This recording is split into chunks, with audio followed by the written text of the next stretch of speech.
कभी कभी ज़िंदगी हमें ऐसे लोगों से मिलवाती है जो दिखने में बिल्कुल साधारण होते हैं, लेकिन उनके भीतर छुपा साहस असाधारण होता है।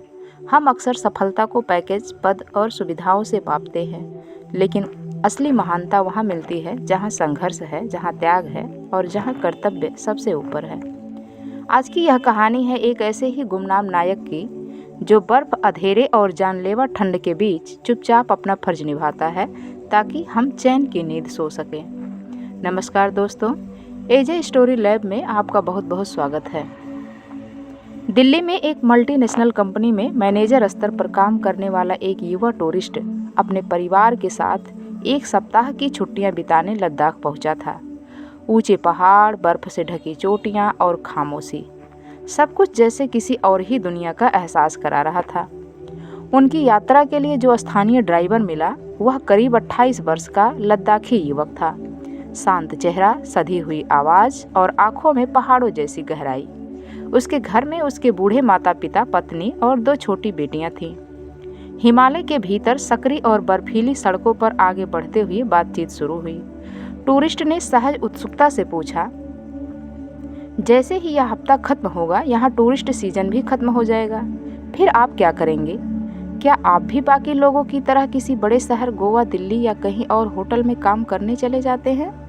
लद्दाखी युवक ने बिना किसी शिकवे के उत्तर दिया, नहीं साहब, मैं यहीं रहता हूँ। सर्दियों में भी मैं लद्दाख छोड़कर नहीं जाता। टूरिस्ट को हैरानी हुई, लेकिन यहाँ तो सर्दियों में जान जमा देने वाली ठंड पड़ती है, तब आप क्या करते हैं? युवक मुस्कुराया, ज़्यादा कुछ नहीं, घर पर रहता हूँ। हाँ, एक काम जरूर करता हूँ, मैं सियाचिन चला जाता हूँ। यह सुनते ही टूरिस्ट चौंक पड़ा। सियाचिन? वहाँ तो यहाँ से भी ज़्यादा ठंड है, वहाँ क्या काम? युवक ने शांत स्वर में कहा, मैं वहाँ इंडियन आर्मी के लिए लोडर का काम करता हूँ। टूरिस्ट की उत्सुकता अब गहरी हो चुकी थी। मतलब आप सेना में भर्ती होते हैं? नहीं साहब, उसने सिर हिलाया, मेरी उम्र अब भर्ती की नहीं रही, यह कॉन्ट्रैक्ट का काम है। मैं और मेरे जैसे कुछ और लोग जाते हैं। यहाँ से करीब 250 किलोमीटर पैदल चलकर सियाचिन बेस कैंप पहुँचना पड़ता है। 15 दिन लगते हैं। वहाँ मेडिकल होता है। फिट हुए तो सेना की तरफ से यूनिफॉर्म, जूते, गर्म कपड़े, हेलमेट सब मिलता है। फिर 3-4 महीने वहीं रहकर काम करते हैं। बर्फ से ढके पहाड़ अब पीछे छूट चुके थे, लेकिन टूरिस्ट की निगाहें उस कहानी में उलझ चुकी थी। वहाँ काम क्या करना पड़ता है? उसने धीरे से पूछा। सामान ढोना, युवक बोला। जो भी ज़रूरी सामान होता है, आर्मी उसे एयर ड्रॉप करती है। हम लोग उसे उठाकर एक पोस्ट से दूसरी पोस्ट तक पीठ पर लाद कर पहुँचाते हैं। गाड़ियाँ क्यों नहीं इस्तेमाल होती? वहाँ इलाका पूरा ग्लेशियर है, ट्रक नहीं चल सकते।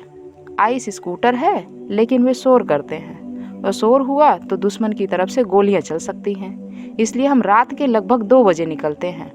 टार्च भी नहीं जला सकते, चुपचाप अंधेरे में। वहाँ न घोड़े टिक सकते हैं, न खच्चर। -50 डिग्री और 18,000 फीट की ऊंचाई पर कोई जानवर भी जिंदा नहीं रह सकता। टूरिस्ट ने भारी स्वर में कहा, लेकिन वहाँ ऑक्सीजन भी कम होती है, इतना बोझ कैसे उठा लेते हैं? इसीलिए साहब, 15 किलो से ज़्यादा नहीं उठा सकते, और दिन में सिर्फ 2 घंटे काम, बाकी समय शरीर को जिंदा रखने की कोशिश। यह तो जानलेवा काम है। युवक कुछ पल चुप रहा, फिर बोला, हाँ, कई दोस्त लौटकर नहीं आए। कोई गहरी खाई में गिर गया, कोई दुश्मन की गोली से मारा गया, और सबसे बड़ा खतरा फ्रॉस्ट बाइट। वहाँ मौत हर वक्त साथ चलती है। एक तरह से मौत तो तय ही है। टूरिस्ट ने आखिरी सवाल किया, तो इसके बदले आपको अच्छी तनख्वाह मिलती होगी? युवक ने बिना किसी गर्व से कहा, 18,000 रुपये महीने, लेकिन पूरा खर्च सेना उठाती है, तो महीने में 50,000 के आसपास बच जाते हैं। मेरे लिए यही बहुत है। घर चलता है, बेटियों की पढ़ाई में मदद हो जाती है, और सबसे बड़ी बात, देश और सेना के लिए कुछ करने का संतोष। दिल्ली का वह टूरिस्ट चुप हो गया। 50 लाख के पैकेज, एसी दफ्तर और लग्जरी जिंदगी के बीच खड़ा वह इंसान पहली बार खुद को छोटा महसूस कर रहा था। और यहाँ -50 डिग्री, 18,1875 फीट की ऊंचाई, सुबह 2 बजे, मौत की परछाई के साथ 600 रुपये रोज की कमाई बहुत लगती है।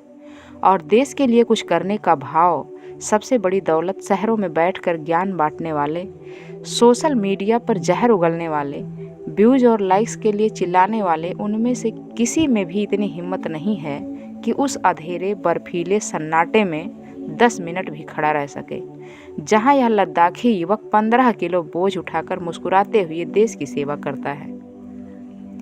आप भी अपने बच्चे को लग्जरी कार में घुमाइए, मॉल में शॉपिंग कराइए, एसी रेस्टोरेंट में पिज्ज़ा पास्ता खिलाइए, यह उसका हक है।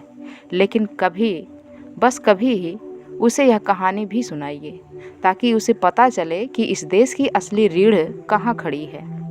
एक हफ्ते की पारिवारिक यात्रा में सुनी गई यह बातचीत छोटी थी, लेकिन उसके शब्द दिल में बहुत गहरे उतर गए। दोस्तों, कहानी का संदेश। यह कहानी किसी एक लद्दाखी युवक की नहीं है। यह उस भारत की कहानी है जो कैमरों से दूर, सुर्खियों से बाहर, बर्फ, अंधेरे और मौत के बीच खड़ा होकर हमें सुरक्षित रखता है और हमें यह याद दिलाती है कि देश सिर्फ भाषणों, ट्रेडिंग हैशटैग्स और सोशल मीडिया के बहसों से नहीं चलता, बल्कि उन गुमनाम हाथों से चलता है जो -50 डिग्री में भी कांपते नहीं, बल्कि बोझ उठाते हैं।